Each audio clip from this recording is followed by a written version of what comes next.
पंडित ब्रिजभूषण ने जनक और अनिरुद्ध के शादी का फैसला लिया। जी हाँ दोस्तों, जनक के आगे आने वाले अपकमिंग एपिसोड में जगह पर अब आपको ये देखना काफी ज्यादा धमाकेदार होगा, क्योंकि यहाँ पर अब अनिरुद्ध से हाथ नहीं थामेगी जनक। जी हाँ, चैनल पर नए हो या पहली बार आए हो तो सब्सक्राइब करके बेल आइकन दबाना, ताकि हमारा आगे आने वाली अपडेट आप तक पहुंच सके। दोस्तों, हम आपको बता दें, दरअसल जो अनिरुद्ध है वो कहने वाला है पंडित ब्रिजभूषण से कि गुरुजी आप टेंशन मत लीजिए, मैं चाहता हूँ कि जनक हमेशा मेरे साथ रहे, और आज तक जनक मुझसे भले ही नफरत करती हो, जनक को मैं अपना बनाकर रहूंगा, आप इसकी फिक्र मत कीजिएगा। जहाँ पर पंडित ब्रिजभूषण और अनिरुद्ध के बीच एक बात होती है, वो बात यही है, अगर पंडित ब्रिजभूषण इस दुनिया को छोड़कर भी चले जाए ना, तो उसका साथ सिर्फ और सिर्फ अनिरुद्ध देना चाहिए। यानी कि जनक को छोड़कर अगर उसके पिता चले गए इस दुनिया से, तो जनक का साथ अनिरुद्ध ही देगा। ये फैसला पंडित ब्रिजभूषण ले चुके हैं। लेकिन वहीं अब जो अर्शी है ना, वो कहने वाली है अनिरुद्ध से कि अनी, तुम्हें कोई जरूरत नहीं जनक की जिम्मेदारी उठाने का,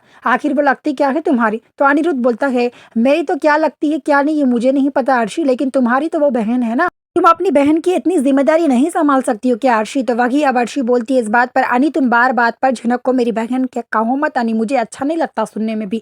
वो लड़की ना कभी मेरी बहन बन सकती और ना मेरी बहन बनने के लायक है। तो तभी अनिरुद्ध बोलता है, क्यों अर्शी, तुम्हारी माँ ने जो हरकत की है तुम उस पर पर्दा डालने की कोशिश कर रही हो। आप पर्दा डालने से कोई फायदा नहीं है अर्शी, क्योंकि सारे लोगों के सामने ये सच्चाई आ चुकी है कि जनक की है सृष्टि मुखर्जी की दूसरी बेटी। तो वही इस बात पर अर्शी बहुत ज्यादा गुस्सा करती है अनिरुद्ध से, लेकिन सारे घर वाले अनिरुद्ध को कहते हैं, अनी इस बात को तुम ना तो बेहतर होगा। लेकिन वहीं अनिरुद्ध बोलेगा कि अब मैं अर्शी के साथ नहीं रहना चाहता, इतने दिन से मैं बताना चाहता हूँ, मैं और सिर्फ जनक से प्यार करता हूँ, अर्शी से नहीं। हाँ, अर्शी से एक वक्त था जब मैं प्यार करता था, लेकिन आज वो वक्त नहीं है, मैं सिर्फ और सिर्फ जनक से प्यार करता हूँ। ये सच मैं आप लोगों को बताना चाहता हूँ। जितनी जल्द ये सच आप लोगों को समझ में आ जाए उतना ही आप लोगों के लिए बेहतर होगा। कर अनिरुद्ध वहां से चला जाता है। लेकिन यहाँ पर अब जो पंडित ब्रिजभूषण है वो अनिरुद्ध जनक की शादी का फैसला ले लेते हैं। तो वही जनक बोलती है, पापा आप इतनी जल्दी शादी का फैसला नहीं ले सकते, जितने भी दिन आप रहेंगे मैं आप ही के साथ उतने दिन बिताना चाहती हूँ। लेकिन वही पंडित ब्रिजभूषण बोलते हैं, बेटी तुम बिल्कुल सही बोल रही हो, लेकिन हमारे जाने के बाद तुम्हारी शादी कौन कराएगा,